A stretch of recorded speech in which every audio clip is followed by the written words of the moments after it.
कश्मीरी दौर के बाद जो तोप के गोले दागे गए थे उनको यहाँ पर रखा गया है। मुग़ल बादशाह बहादुर शाह जफ़र के कपड़ों को यहाँ पर रखा गया है और उस समय जो अंग्रेज़ों के द्वारा तोप का प्रयोग किया गया था उसको यहाँ पर रखा गया है।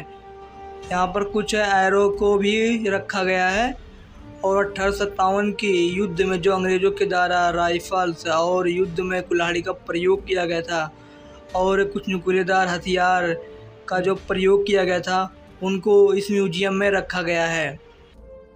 Guys, welcome to my channel. तो दोस्तों, आज हम लोग जाने वाले हैं लाल किला और आपको घुमाने वाले हैं लाल किला के अंदर जो म्यूजियम है उनको घुमाने वाले हैं। तो आइए चलते हैं और आपको घुमाते हैं म्यूजियम।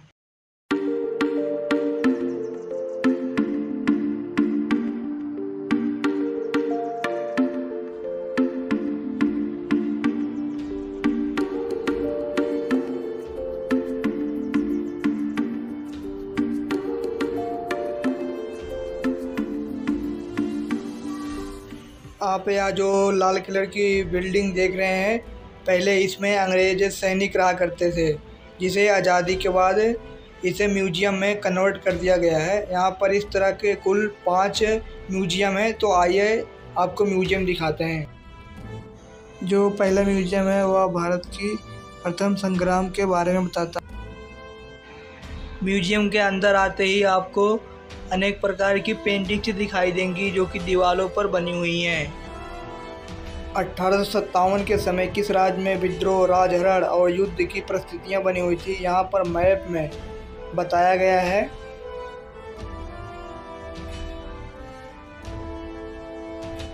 और इस समय जो युद्ध में अलग अलग प्रकार के ध्वजों का इस्तेमाल किया गया था उनको यहाँ पर दिखाया गया है। उस समय के क्रांतिकारी नाना साहब और बहादुर शाह जफ़र का यहाँ पर चित्र भी बनाया गया है। यहाँ पर रानी लक्ष्मीबाई और बेगम हजरत महल का भी चित्र बना हुआ है।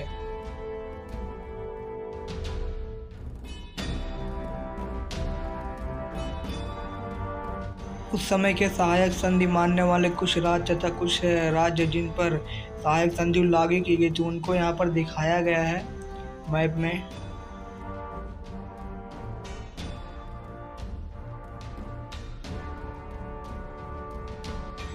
राज हड़पने की जो अंग्रेज़ों की नीति थी वह किस प्रकार से थी, यहाँ पर उसके बारे में पूरा डिटेल से लिखा गया है।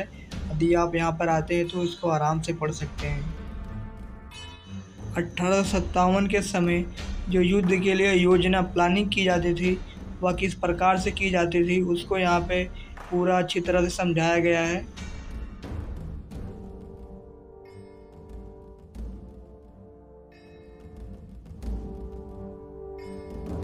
यहाँ पर कुछ एरो रखे हुए हैं जिनका इस्तेमाल युद्ध के समय में किया गया था। यहाँ पर बहादुर शाह का पाउडर हार ने रखा हुआ है तथा उस जमाने के कुछ समाचार पत्रिकाएं हैं जो यहाँ पर रखी हुई हैं।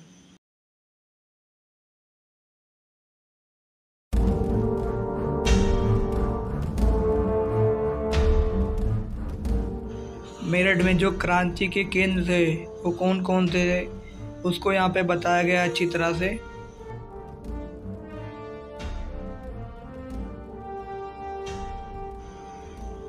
10 मई 1857 की रात्रि को मेरठ में क्या हुआ उसको यहाँ पे बताया गया है।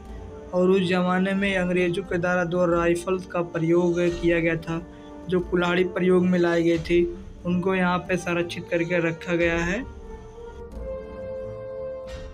नुकीलेदार खंजर, राइफल्स, चाकू और बहुत सारी राइफल्स हैं जो अंग्रेज़ों के द्वारा 1857 के युद्ध में प्रयोग में लाई गई थी, उनको यहाँ पर रखा गया है।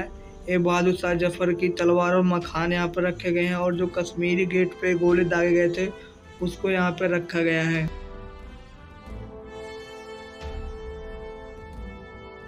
जो दूसरा म्यूजियम है याद है जलियांवाला बाग से रिलेटेड है। जलियांवाला बाग के 100 साल बीत चुके हैं लेकिन गोलियों के निशान आज भी वहाँ पे बने हुए हैं।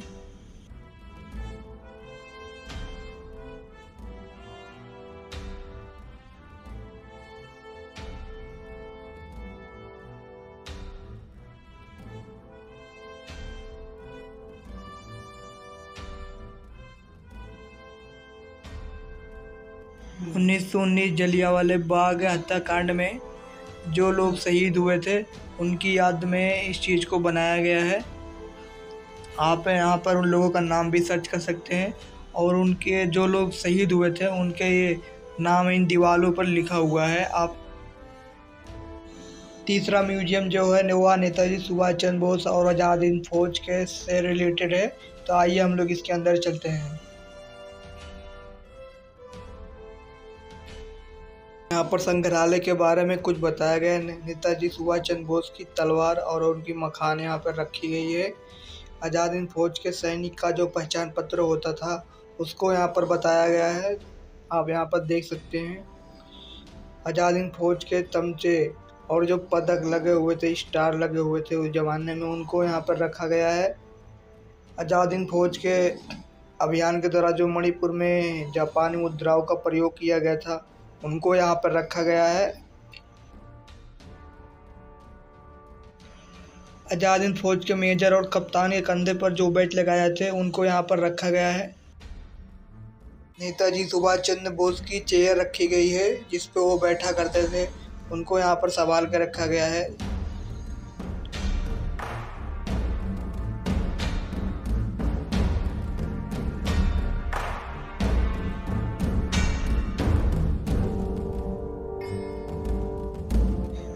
चौथा म्यूजियम है दृश्य कला है। इसमें कुछ महत्वपूर्ण पेंटिंगों को रखा गया है। तो आइए हम इसके अंदर चलते हैं और कुछ पेंटिंग्स को दिखाते हैं।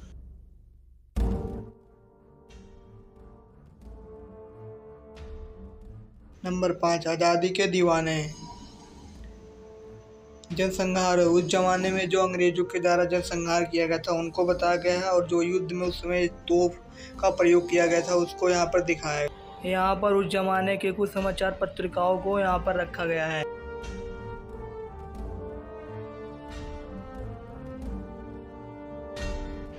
यहाँ पर उस जमाने की एक जेल भी बनी हुई है।